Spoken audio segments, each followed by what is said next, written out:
Juan, nano arber magata chenchinon kamanamalal. Arber penanich yimeka banich richuan wat. Nano arber wati penanich chenchinon. Kane anijar kamanaman menotim chis. Imetela Juan meneo ber, imani jarjab kamane, kane. Nor arberilo naneo, imori narpoto meram nganarmich. Meramo roma kilo merok, imerong ewan kune. Ani jar tirung tau Juan armich, rgeang ewan, yatan Juan, arito kupain kanani karmich kan meramyo. Aritan kanani gir, by aramijo jiran rong naneo, imtamak. Magichan meramyo, agarito kupain kanan kan meramyo. Meramine meramyo emol, ojitong alal imi kamarama aramijo timchis. Naneo arberi lal, imani jar kamanaman lal kane, aglal arjab jalai. Arito nganailung ewan, agrodron arjab pagi. Agayorjat rar pagi imtamake, kan menin, arkamarong berin merong yerum nijinani. Rarjab yorum nijinani kan kelan kanik, imjab janai ladak janarmij, agani imake ichimir. Naneo aryorum armij, imarmio repair. Kemalo anaibo jojo mubarak kan jojo mol. Yangi naibo jojo arpuk kanan makayot nijin jemen. John arkanan kane. Alamu jumpa, neo yarkanono kage ke yarpa. Jito kaliku, akayota jelak jenya, kanigar per magata jenagalatak. Jeno barakin ancho yarka jaraman ke jotem jej. Maletongan ke jaraman yon jaraman. Ani jaleto kienyo kan mojej.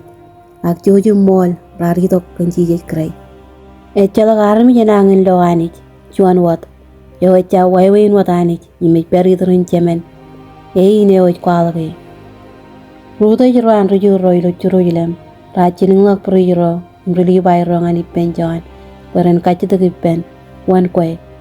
John arja mako kon wak, arpa ilo alik kariman mejan olip. Ngai chemisaya yo. Imraj kachita pen, innam wan kwe ilai jake. John arwak, echap. Rar kachita kwergana neoke, arwak chap. Rar ba konchirong kem wan kwe, keme ujim pokolak wak yo. Ngan ro rachir ndo kem tayo ko jabakan kwe John arwak ngai jai ni gen chono ilama chilo ene chamare numpa kumin kajamai jal ngana ni ro chito yeto eri nan gargana nai se apa eri ji ro rachir ngla gargang rin ar kachid pen John nyamata ko pepta yarmi elang ko chemisayo agilaija agargana ne John arwak ngai pepta jigandren agor chono kum jaji kachen ichuda yola bimi. Ejito kaliku, yimi bata kage pain chalate ton chujuan. Mengi notin bijirar wala kilo petani, idrerin reba chorton, ijo chuan ipekta jarmiji. Rane chuan aloan chiji chitongani pen, imarba. Yangin lama ananich, yoi polangan lel charawi. Neo yar kanono kage ke yarba. Chuan ichito kaliku, agyote yilak jenya, kangar per magata jena latak. Yar jaja inaji karwaneo, agyari tam peptai kandren, pain kwala kay ngani jireo. Yangi nanin kamolo John kwala. Yaloan chitup kwajarajar walal takilo wewin mule janlang, imperion. Yar jangin chalay kajen, haganich ewar chirung takiyo, pain peptai kandren, arpangan yo.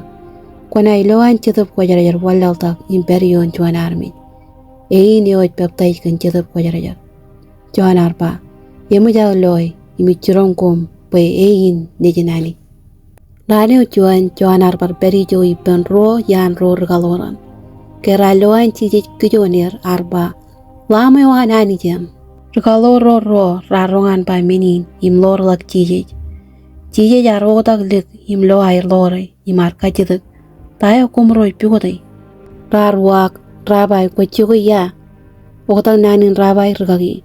Arwak itobu kumin loy, inam rari lagi penlak, im loy jo chukuye, im rar beri pen olman raneo, tereo inang nemenawa, ilo eligan rele.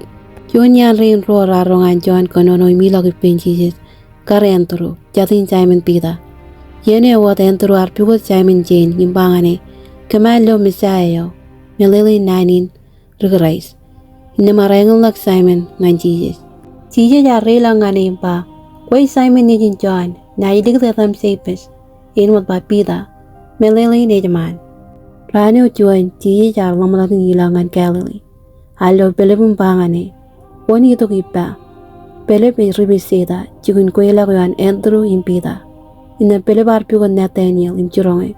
Kema loyo moje jar tiji kage ilo bugun kieneo. Imbrahimo de organa rora tiji kage.